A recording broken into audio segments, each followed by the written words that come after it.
All right. Thank you to those of you who are joining us for tonight's town hall with Senator Dave Cortese and Congressman Ro Khanna.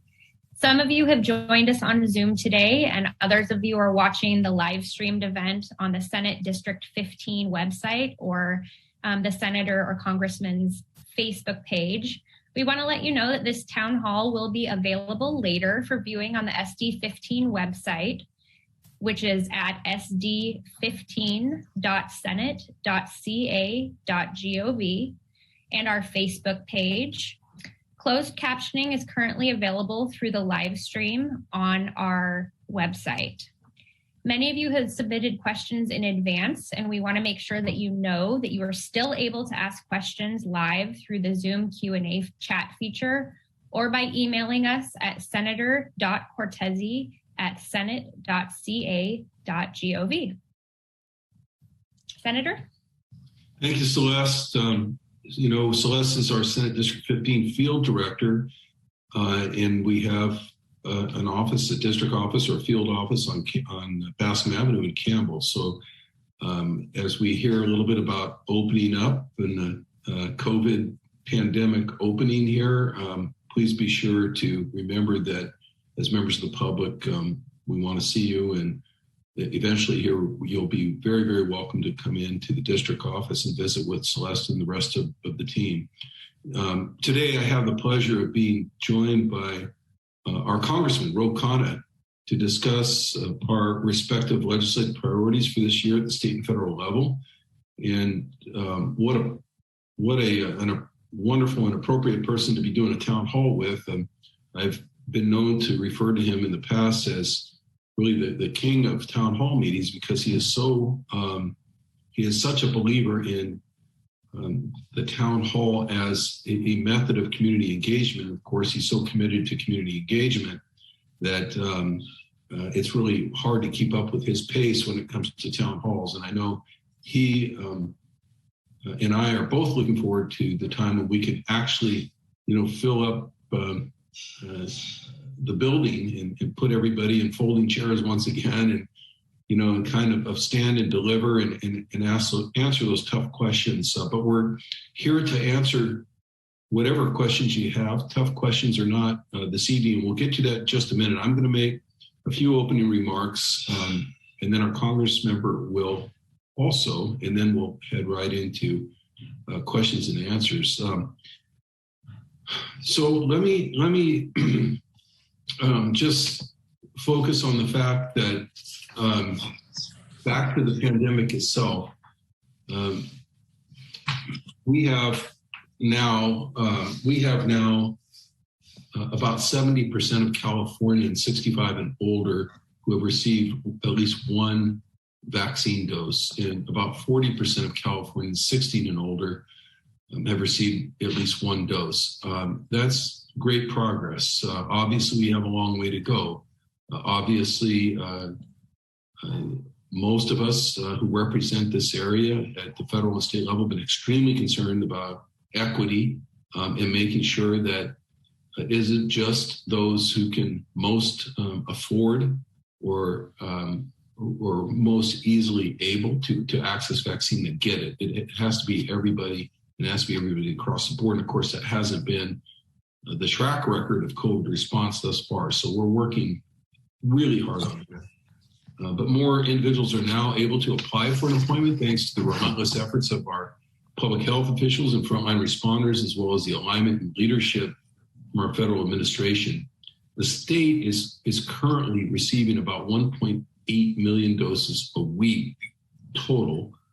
That's the best numbers I have as of today, but that number is expected to go up to about 2.5 million first and second doses per week in the first half of this month. Obviously, we're well into the month, but we expect by the end of the month to be up to 3 million. That's the best information we have from California Public Health Department in government operations in the state.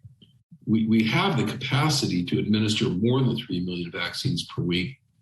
And what we really want to do is get up to about 4 million weekly, get on a pace where we can get to a point where we actually achieve what's known as herd immunity, mass immunity, as quickly as possible because that seems to be, at this point, the best way to not only drive us into the ground, but protect lives and protect people's health. It's important to remember, even at that we're talking about weeks and months here, not days. This is going to last a while, but if we can speed things up and get this done in our area and in this state by the middle of summer rather than the fall, that'll make a huge difference at so many different levels. The state also announced through the governor's office that on June 15th, we're going to enter into a new era of opening. That'll mean that everyday activities will be allowed and businesses can open with common sense risk reduction. It represents the state moving in an entirely new phase or tier, if you will, which is basically just the opening tier. We've had all these different color codes. Just think of it as a single reopening tier at this point. That's very dependent on a couple of factors. Vaccine supply must be sufficient for Californians 16 years and older. Hospitalization rates must be stable and low. And it's important to remember that the state can revise this June 15th date. And I think obviously would revise it should there be any kind of a drastic change or turn for the worse. I think we have high optimism right now based on you, the public, and your willingness to try to follow these guidelines all along, and all of those of you who have been willing to go in and get vaccinated. Obviously, that's making a huge difference in creating this kind of planning optimism, if you will. There's much more I can talk about, and we will talk about as we move along. I'm not wanting to dominate the opening here with a lot of other issues, but it sure seems like as a freshman senator and a former county supervisor that we're dealing with not just the pandemic right now, but what feels like, it looks like on my day-to-day life right now, about a half a dozen crises that we're dealing with. And we'll talk about those tonight, I'm sure, ranging from healthcare access in general, not just related to the pandemic, something that our Congress member has championed in a very dramatic fashion, to homelessness, to the good news that's coming out of Washington from the executive level in terms of infrastructure investment going forward, but at the same time, the crises of having broken infrastructure right now and a dramatic need to address the climate crisis, which is going to entail and involve investing in new ways of doing things and making sure that actually happens. We can't just talk about it anymore. And I know on the frustration side, those of us who are in office who are pushing hard to address this climate crisis would like to see everybody get on board and move forward with serious investment. So with that, I want to turn again to our federal representative, Congressman Ro Khanna. What a blessing it is to have you there, Congressman Khanna, as a trailblazer and a champion for the issues that matter most to all of us. I'm proud and pleased to have you as a Congress member representing our county here and overlapping with me and my district and my constituents. As I said earlier, the Congress member has made community engagement like this one of his highest priorities. And that's, in my mind, part of the democratic process that's been around since the colonial days, since the initial revolution of this country, since the Declaration of Independence and the first Constitution. And if we ever lose community engagement in that kind of representation from our members of Congress, we're in real trouble, but we're not at any risk of losing it with this Congress member. So thank you, Congressman Ro Khanna, and I'll let you take over the mic. Well, thank you, Senator Cortese. What an honor to do this with you. There are many people you meet in politics and public service, but I consider the senator actually a true friend, someone who's just a decent human being. I'm fond of him and Patty, his wife, and I've seen in all of the years just such a love and dedication that he has for our community. He is deeply rooted in San Jose and Santa Clara County. So proud of our values. It was actually such a pleasure. My one regret of having him as a senator, it was such a pleasure working with him when he was the president of the board of supervisors at Santa Clara, because any policy we were championing, Santa Clara was more progressive, bolder, and he was a constant source of guidance to Tom in our office. And I just want to recognize Celeste in your office for helping put this together. And now I'm so proud of him for what he's achieved already in the Senate. He was telling me that he's already chairing the Labor Committee. I didn't know they gave freshmen. They don't give freshmen in Washington. They don't even give more senior members the chair of the Labor Committee. That's a big deal. And I'm just, and he's on 5 different committees. And I'm just glad that we have someone of his dedication and caliber representing us in one of the most important positions. So it's an honor to do this, and I'm excited. We both believe in the town hall, so I hope this is just going to be one of many that we're going to do over the next few years and in really engaging our community.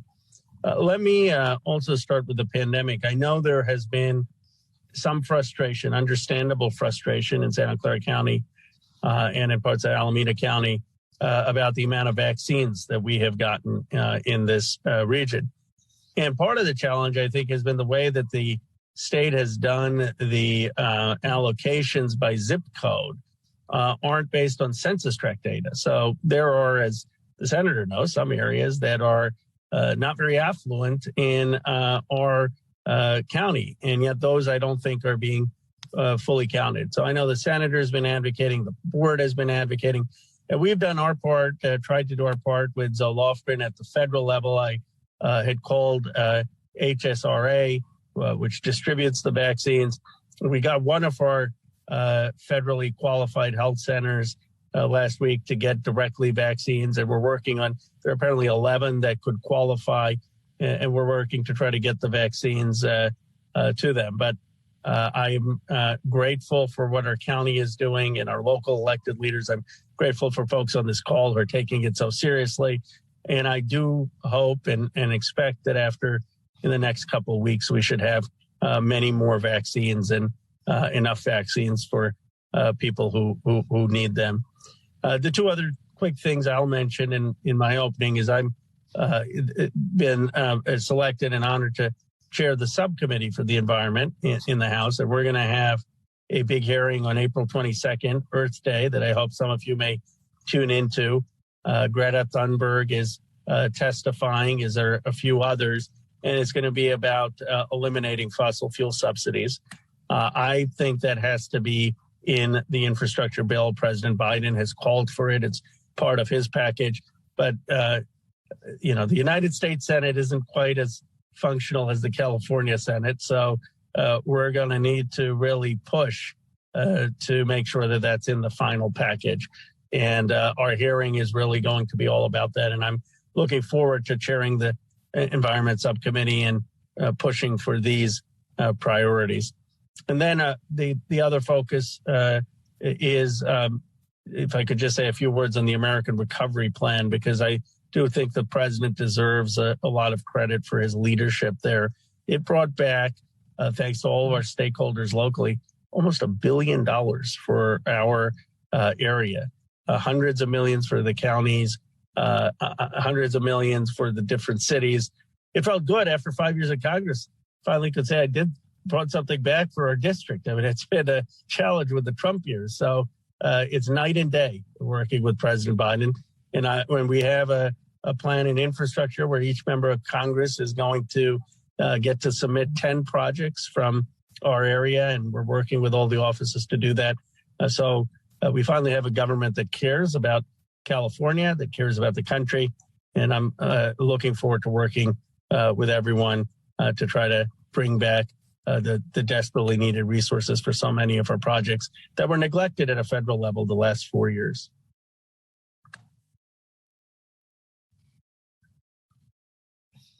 Thank you, Congressmember, very, very much for that overview. And I think your line there about the difference between night and day, I think none of us can probably fully imagine what it must have been like working in the position that you were in with the prior administration. So we're so happy for you and for the rest of us that things can get done now. And we know the Senate will come through often enough, to really change things for the better. So I'm going to turn back to Celeste and ask her if she wants to give any instructions here on questions and answers for the forum itself. I know that there's been the opportunity for people to post questions on the live stream and in other ways by text.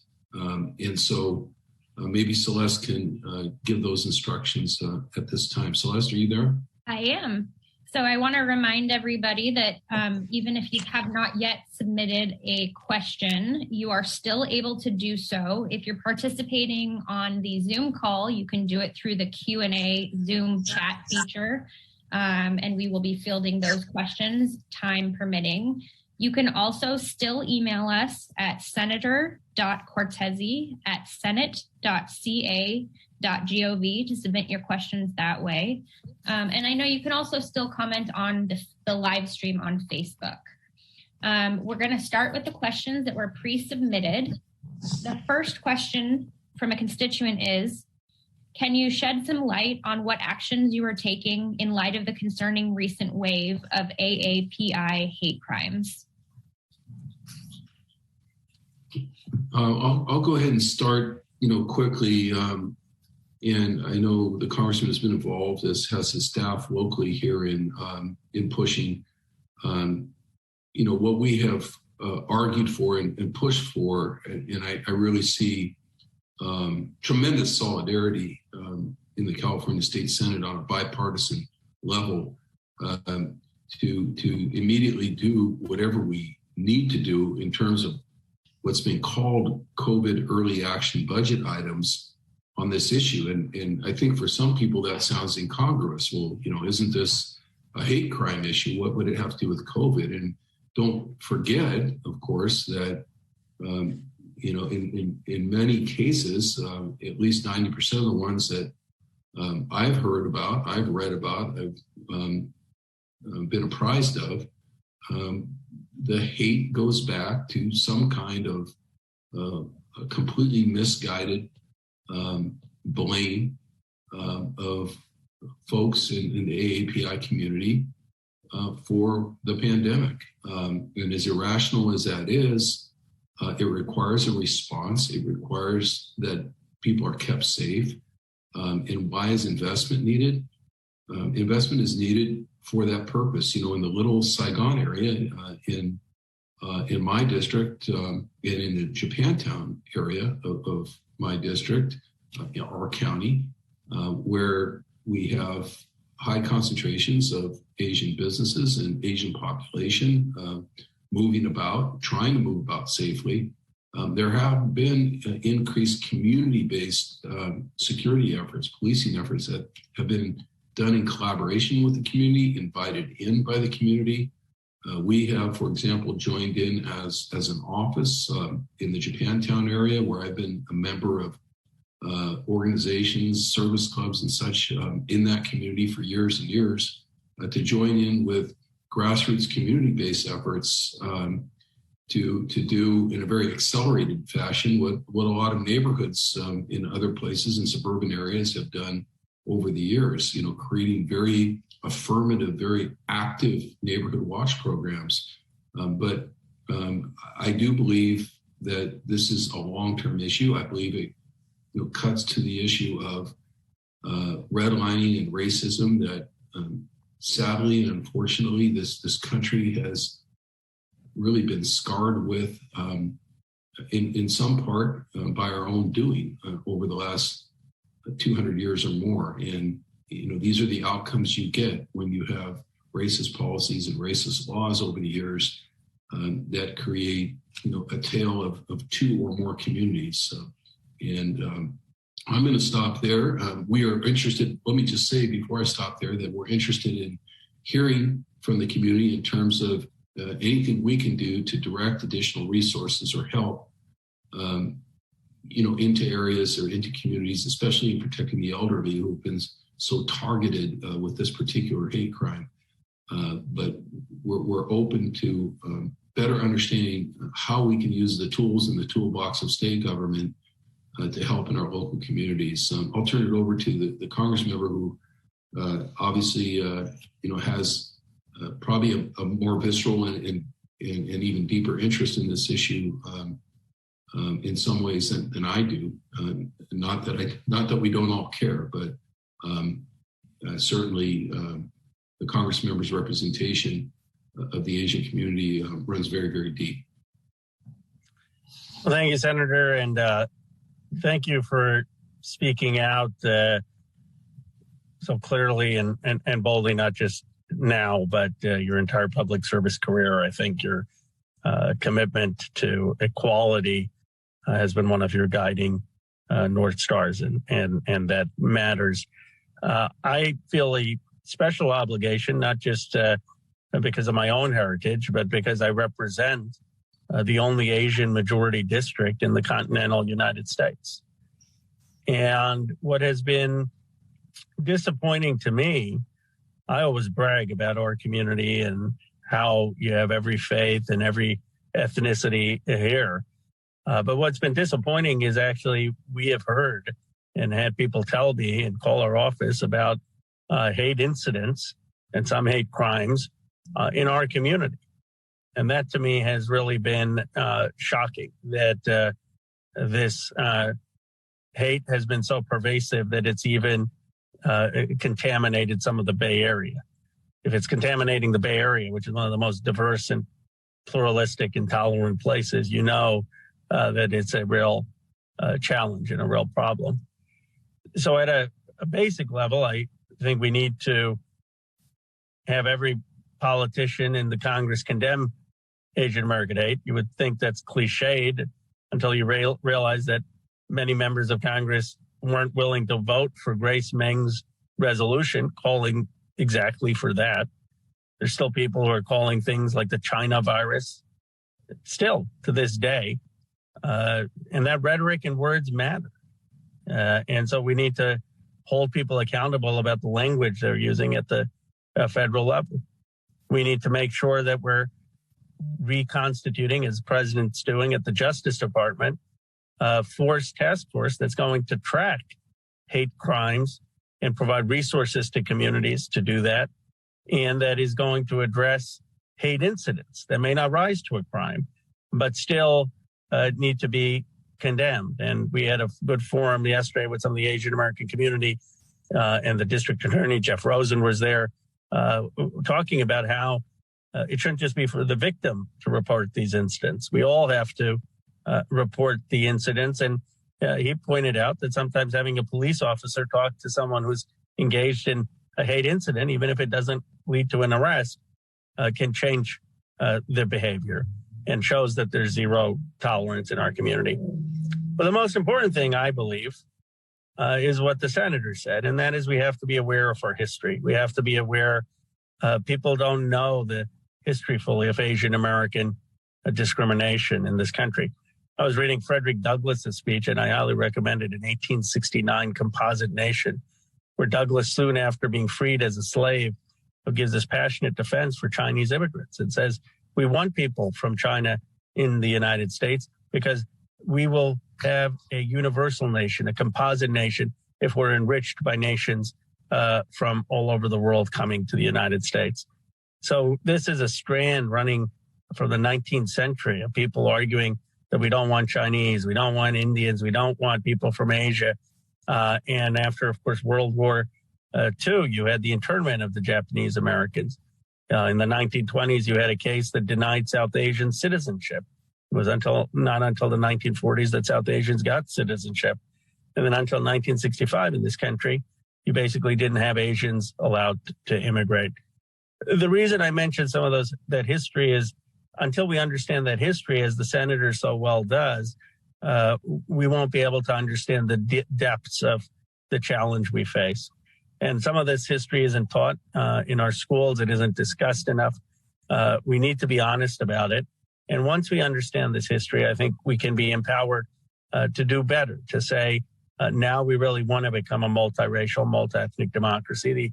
The immigrant communities, the Asian American communities have been a source of innovation and job creation and faith and community and family. And we're better for it. We're more enriched for it in superficial ways with better food and cuisine. I know the senator believes this. I mean, one of the great things about this district that I miss most, I don't know about you, Senator Cortese, but we get invited to so many great events, all different kinds of, you can fill up your day having different traditions, different food, go run one event to another event. You can't probably do that in many other congressional districts around the country. That makes us better. That makes us more interesting, more vibrant, more splendid as a nation, as a community. And I think we have to tell that story of all the contributions the Asian American community is bringing to our district and the nation. I would just want to say, I think that's a brilliant point that you brought up that came up in your own prior town hall, because what you just said in another manner of speaking is we're very integrated here and we're proud of that.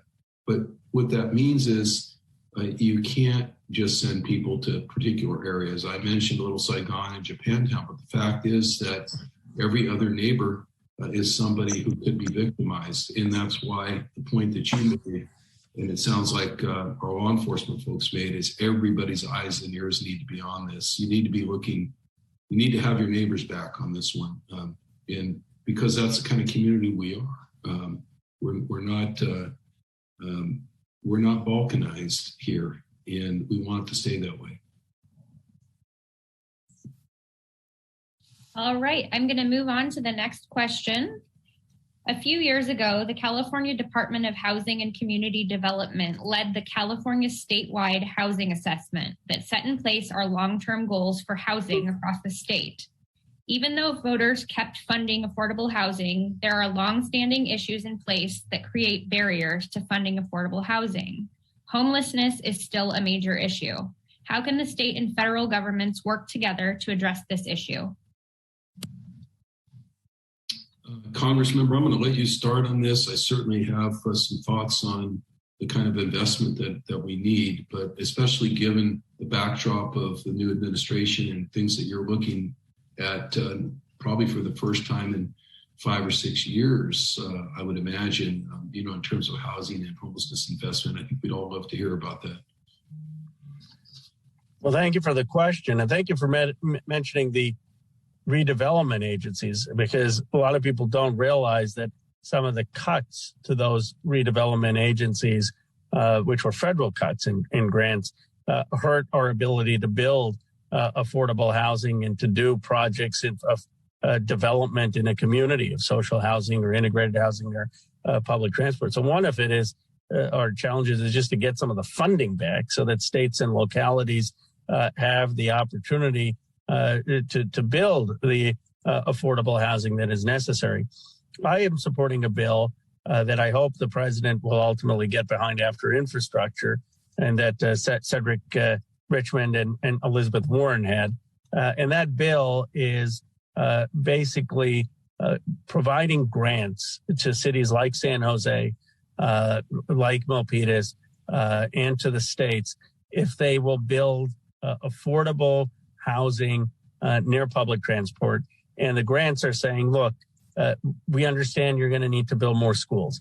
We understand that this may put some strain on infrastructure and transportation. So we're going to incentivize you to do the right type of zoning that is going to mean more rental units, more affordable rental units, more even single homes for modest income, social housing where you have people of different economic means, so you don't just segregate low-income housing in one area. We're going to provide the incentives for you to do that and the grants for you to do that so that you can have more inclusive zoning. My challenge, if you just tell the mayors to do this, and I'd be curious on Senator Cortese's perspective, his is really an important one because he served at the city, the county, and the state level. if you just tell people to do it and you don't provide them the solution of the funding and the funding for all the effects of having affordable housing, then it's hard to get them to move. But if you provided that funding, I think it is easier. And we have to, obviously, people know the long-term solutions of permanent housing and wraparound services. But before we get to the long-term solutions, we also just need to get people enough affordable housing so that we can get people sheltered and that they're not homeless. The final point I will make is people know I love innovation. People know I love the role that technology can play in the world. But let me tell you, it's a really boring neighborhood if your neighbors are all people who happen to work at Facebook or Google or Salesforce. I don't think that helps the kids of the folks who are working at those companies, nor does it help our community. When I was growing up, I grew up in Bucks County, Pennsylvania.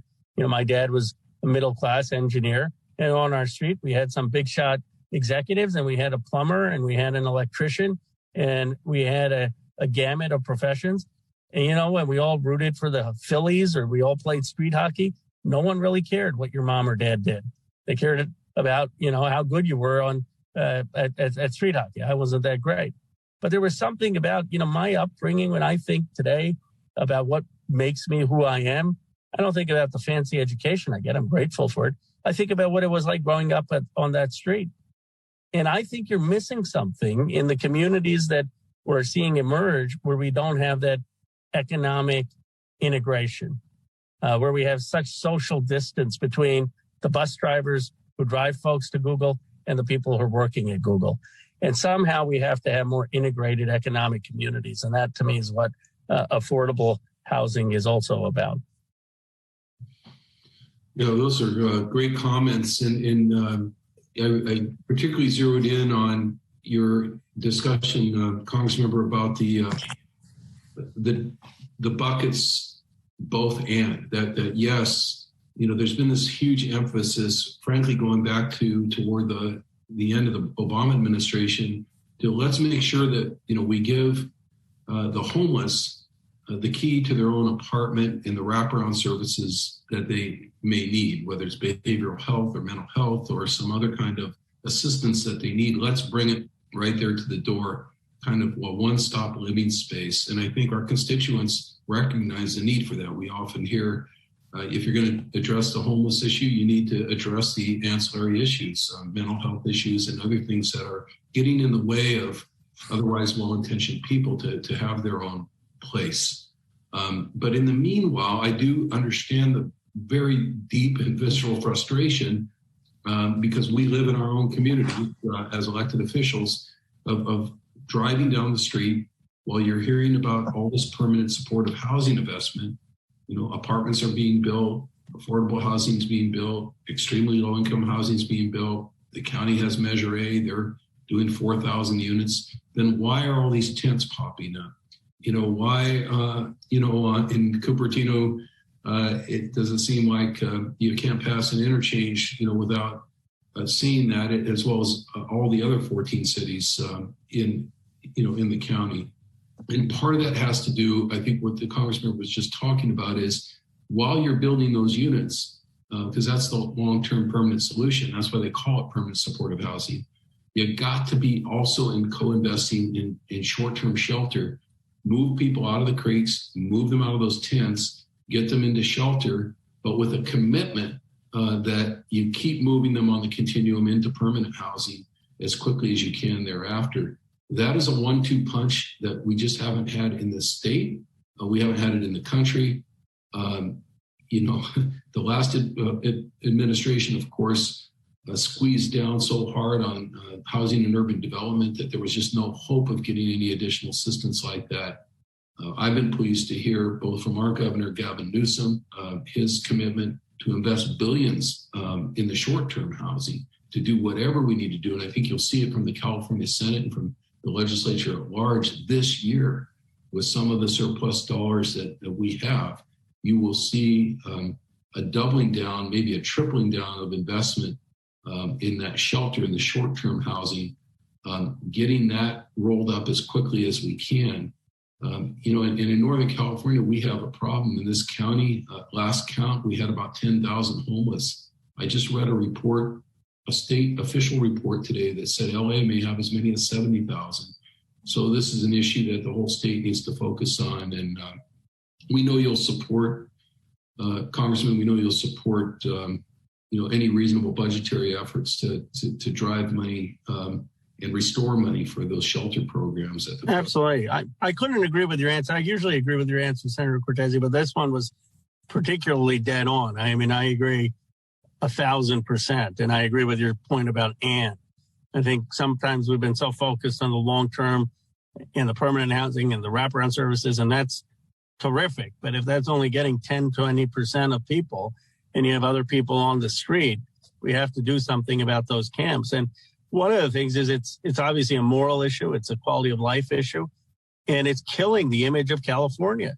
When I was texting with Gavin Newsom every other week, the New York Times wants to write an article bashing California. Now, they don't understand. California is still, in my view, the greatest engine of innovation and diversity, but they look to beat us up. I mean, I've noticed this being on the East Coast a little bit more. I mean, the East Coast establishment looks for ways to pick on California.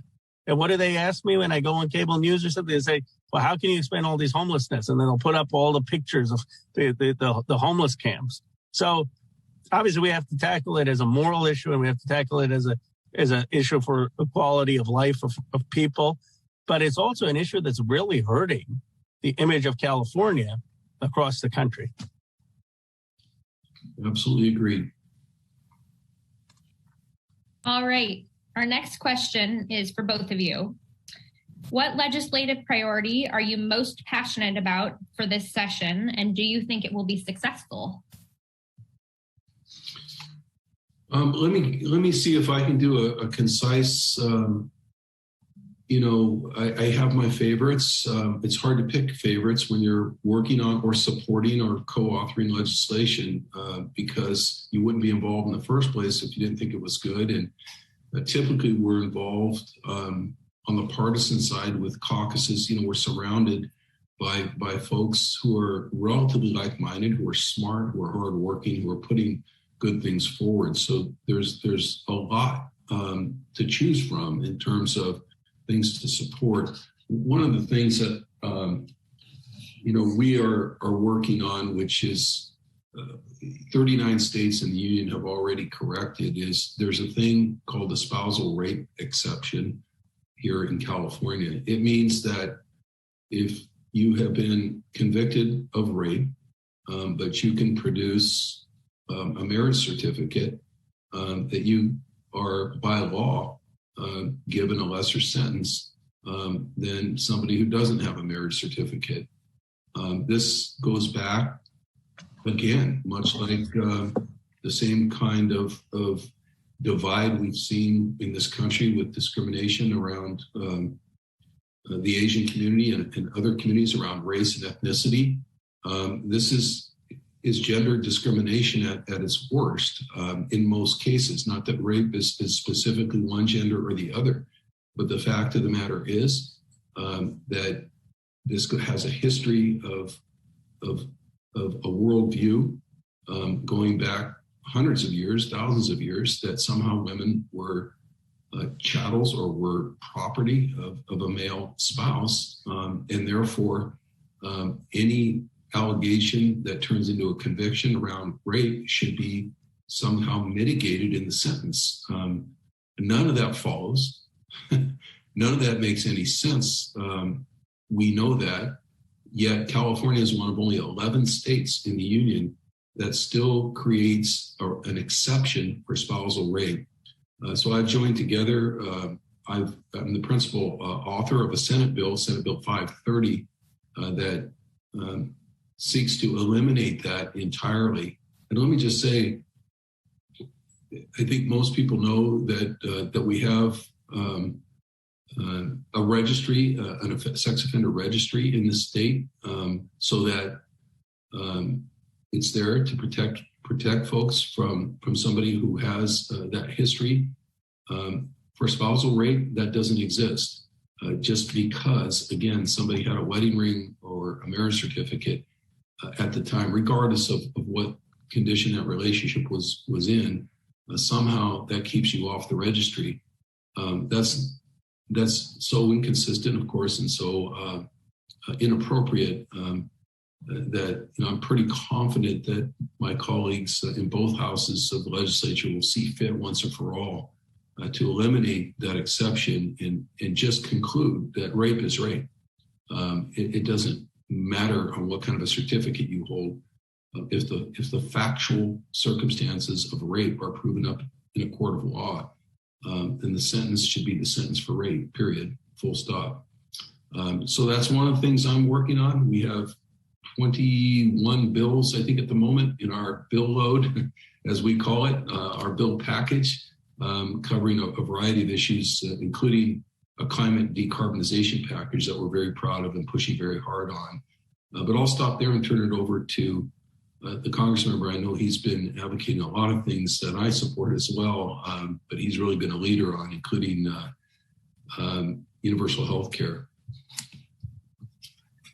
I think the senator is being a little modest. And the reason I say that is I got an email about a week ago from a Stanford law professor, Michelle Dauber, who was so appreciative that Senator Cortese was leading this bill. It's not just that he is supporting it. He's really the lead for getting rid of the spousal exception.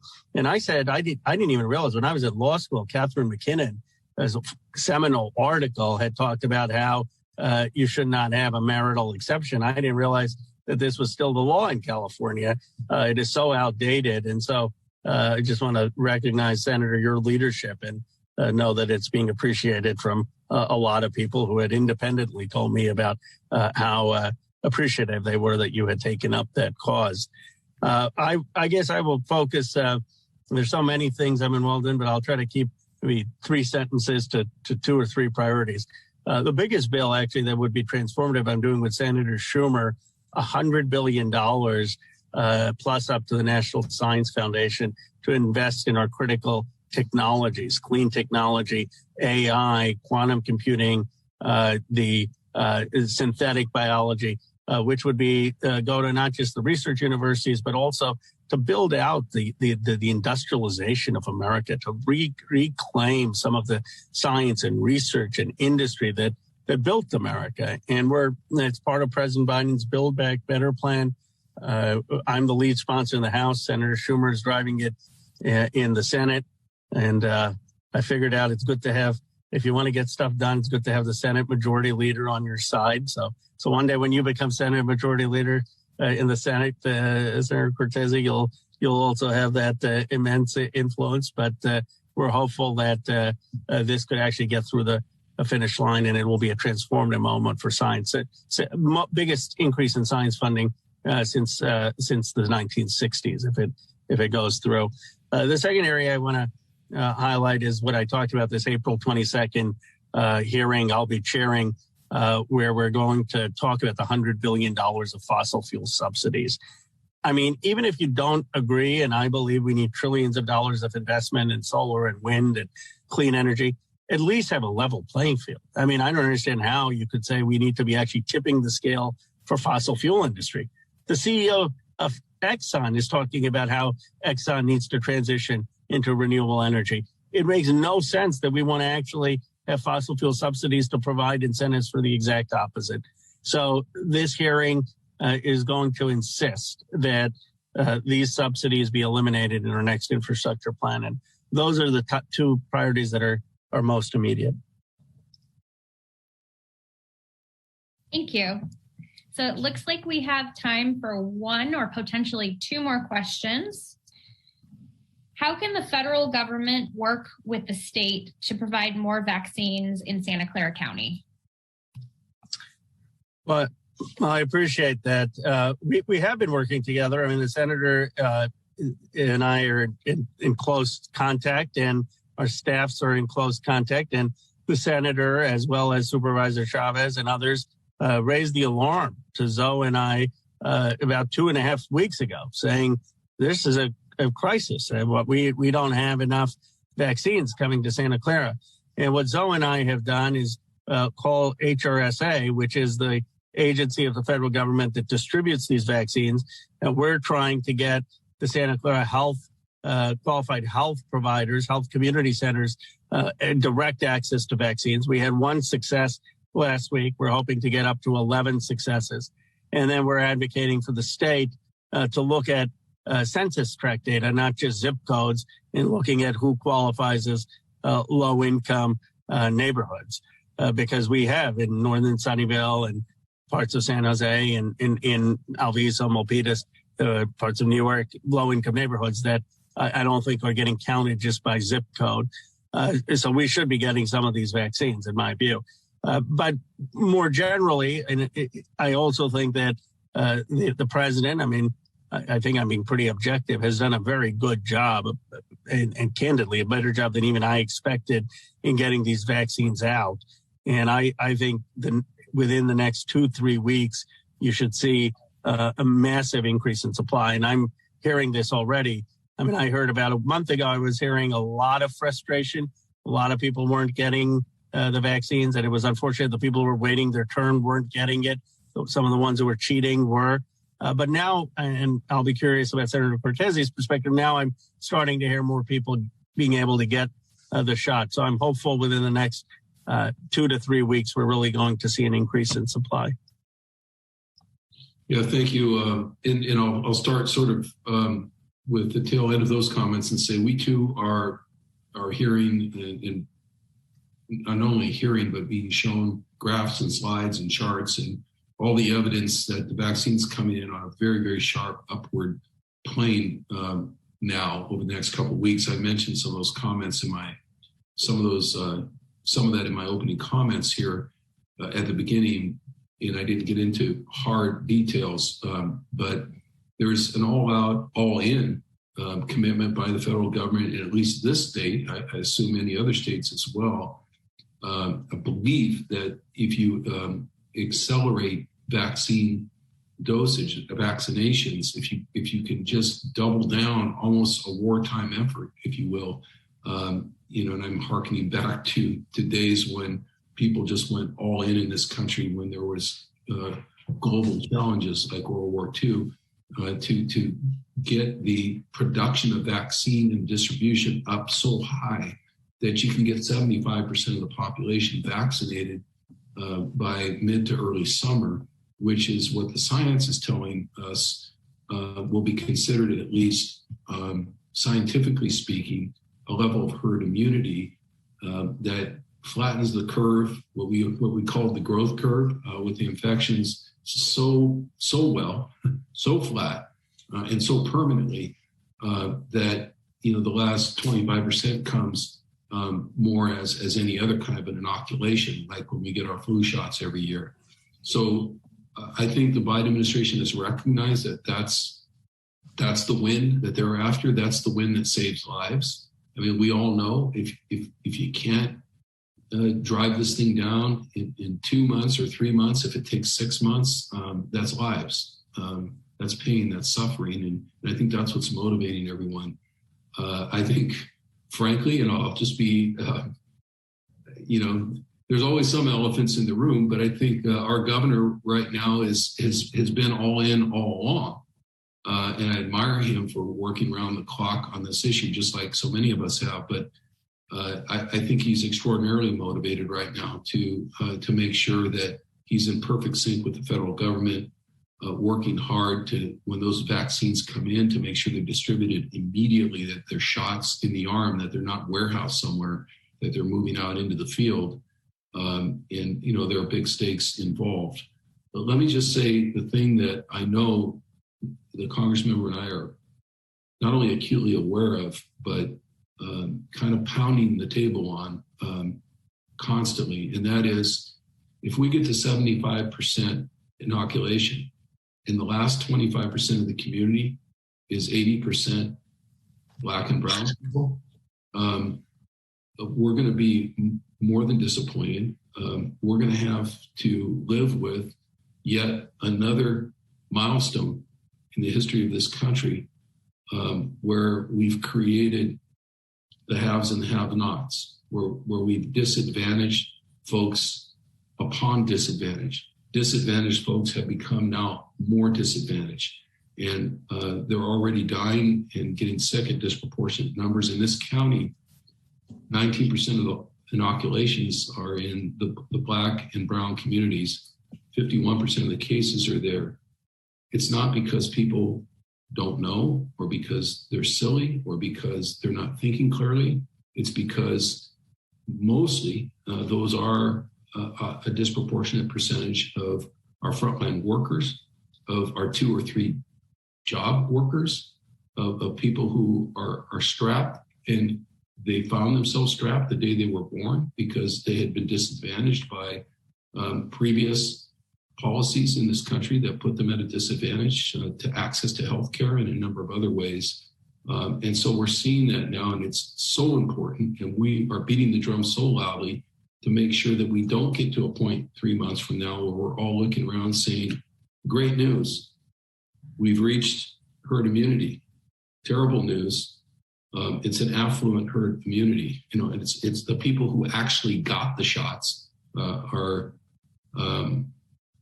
disproportionately in one category or another. We have to avoid that. We just absolutely have to avoid that. All right. Thank you both so much. And thank you to everybody who submitted a question tonight or before this evening. We really appreciate you joining us this evening. And I'm going to turn it over one last time for closing remarks from the senator and the congressman. Congressman, I'm going to let you do the honors. You know, we do these every couple of weeks now. We've learned from you to do town halls because we get such a great response from people. But whatever message you have for folks here to close out, I think we'd all like to hear it. And I know you could leave us on a high note and inspire us here going forward throughout the rest of the day, tomorrow, and the rest of this year. Thank you again, Senator Cortese, for hosting this and doing this regularly. Thank you, Celeste, for doing it, and Tom on my team. Yeah, I was moved, Senator Cortese, by what you said about the Black and brown community, and I think you said disadvantage upon disadvantage, and I hadn't heard it expressed quite that way. But you know, one of the things that's always drawn me to you, and obviously we don't talk about politics here, but what's always made me admire you is I think civil rights, racial justice, equity are part of the core of what you stand for. And it seems to me that is at the core right now of what's happening in our nation. I mean, I was in the Capitol on January 6th when it was attacked and saw signs of blatant racism and supremacy of the kind I never thought I would see in my lifetime. I thought they belonged to the history books. And then while I'm back in California now, I happened to be on the Capitol because I was staying a few extra days before coming back home, and was there when the latest incident took place, which took a police officer's life. Something is off in this country. I mean, the mass shootings, attacks on our buildings, a response where states have hundreds of laws disenfranchising Black people, brown people. When you read some of these laws, they give states the discretion to close down polling places. And they give states the discretion of when they can have absentee ballots count, knowing full well that Black communities rely more on those absentee ballots. They allow for states not to put polling places in certain communities. You know, when you read in the history books and you say, how could they have been on that side? Didn't they see that that would be the wrong side of history? And we're seeing that replay in front of our very eyes. And we are in a fight, the president says, for the soul of the country. At first, I thought that's very soaring rhetoric and highfalutin, but we really are. We're really in a fight right now for what type of America we're going to be. Is it going to be one that fights for racial equality, as a senator has his whole life? Well, I mean, we're tough people in terms of politics. We fight hard. We've both been victims of attack ads. We've both been run, I'm sure, negative attack ads. I don't think there's a single person I've ever run against or seen who would say, I want to win, and to do that, I'm going to suppress people's votes. All right, Senator, is there anyone in your career who in this area would go to that length? That is what we're up against. That is what we're up against. This is not normal politics. This is not, okay, you make your case, you send out a couple of mailers, TVS. This is a fight for whether we're going to be a multiracial democracy or not. And I've got to tell you, I believe in our community's values so much of what we have achieved. I believe if we can be the model for America, a place that has people from literally around the world fighting, not perfect, but fighting for a vision of equality, then we can inspire the rest of the country. And that's why we've got to get it right here at home. We've got to be the model. We've got to show that we can get equity right here to provide that inspiration for this country. And I look forward to working with you, Senator, on doing that. Likewise, and very well said, Congressman. Thank you so much for being with us today and for making yourself available once again to the broader community. I think this has been helpful for people. And those of you who did not have an opportunity to have your question answered live during this forum, please get that email to us. I'm asking Celeste to put the appropriate contact and email information into the chat room, the Q&A room one more time before this shuts down. So you have the opportunity to send those in. I can assure you on behalf of both of our offices that you will get a response. Whether it's a comment or a question, you will get a response from us as quick as we can turn it around. Thank you all for joining us this evening. Thank you.